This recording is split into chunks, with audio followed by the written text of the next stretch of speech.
ఈ కేసులో burden of proof అనేది అక్యూజ్డ్ మీద ఉంటుంది.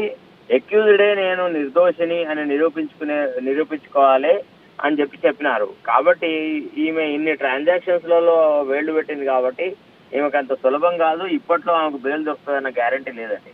167 కింద ఎప్పుడైతే ఒక అక్యూజ్డ్ ని మ్యాజిస్ట్రేట్ ముందు ప్రొడ్యూస్ చేస్తారో ఆ అక్యూజ్డ్ మీద ఉన్న ఆరోపణలో ప్రైమా ఫేసీగా ఎంత ఆమె ఇన్వాల్వ్మెంట్ ఉంది అనే విషయం తేలుతుంది. దాన్ని బట్టి రిమాండ్ అనేది ఆర్డర్ చేస్తారండి.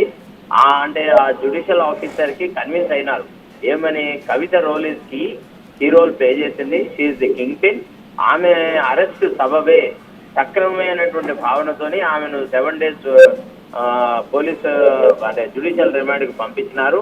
తర్వాత ఇదే టైంలో కూడా ఆమెను ఫర్దర్ గా ఇంట్రాగేట్ చేసే అవకాశం కూడా కల్పించినారు. కాబట్టి ఆమె ఇక like any other accused in the PMLA case ఆమె కూడా ఈ ప్రాసిక్యూషన్ ను ఎదుర్కోవాలంటే అంటే వారం రోజుల కస్టడీ ఇచ్చారు కదా శరత్ కుమార్ గారు, వారం రోజుల కస్టడీలో ఈడీ అధికారుల విచారణ తీరు ఎలా ఉండబోతుంది? ఎలా ఉండబోతుందంటే ఆమె అన్ని తరచి ప్రశ్నలు వేస్తారు. ఆమె ఇదివరకు గతంలో చెప్పిన మాటల్ని, తర్వాత ఆమె ఇచ్చిన ఫోన్లు, ఆ ఫోన్ కాల్ డాటా తీయడము, అందులో దొరికిన మెటీరియల్, తర్వాత ఇతరత్ర అంటే అదర్ అకంప్లిసెస్, కొంతమంది అప్రూవర్ గా మారి చేసిన స్టేట్మెంట్లు, ఇవన్నిటిని ఆమె దృష్టికి తీసుకువచ్చి ఆమె సంజాయిషీ కోరుతారు. ఆ సంజాయిషీలలో ఆమె సంతృప్తికరంగా సమాధానాలు చెప్పే అవకాశం ఉంటుంది. ఎందుకంటే ఆమె దాపరికం అనేది ఇప్పుడు ఉండదు ఇక. ఎందుకంటే ఆల్మోస్ట్ ఈ కేసులో అన్ని విషయాలు బహిర్గతమైనవి కాబట్టి ఆమె ఇన్వాల్వ్మెంట్ ఉంది అనే సంగతి పూర్తిగా తేలిపోతుంది. తర్వాత మళ్ళీ ఆ 7 days కస్టడీని ఇంకా ఫర్దర్ 7 days జ్యుడిషియల్ రిమాండ్ కూడా ఇంపోజ్ చేస్తారు. ఇక తర్వాత బెయిల్ అప్లికేషన్ వేసుకొని బయటకు రావాలి. అంటే గతంలో కవిత ఈ కేసులో అంటే ఆమె ఇన్వాల్వ్మెంట్ బయటకు వచ్చిన తర్వాత చాలా ఫోన్లను ధ్వంసం చేశారనే ఆరోపణలు ఉన్నాయి. సో వాటిని రిట్రీవ్ చేసిన తర్వాత ఆ అంశాలని కవిత ముందు ఉంచే అవకాశం కనిపిస్తుంది.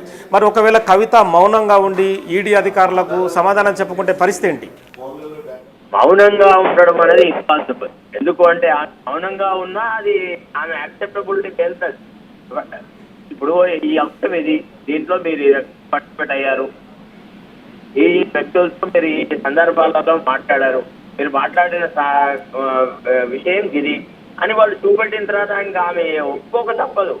ఆమె మౌనంగా ఉండడం అనేది ఇంపాసిబుల్ అండి, అది సాధ్యమే కాదు.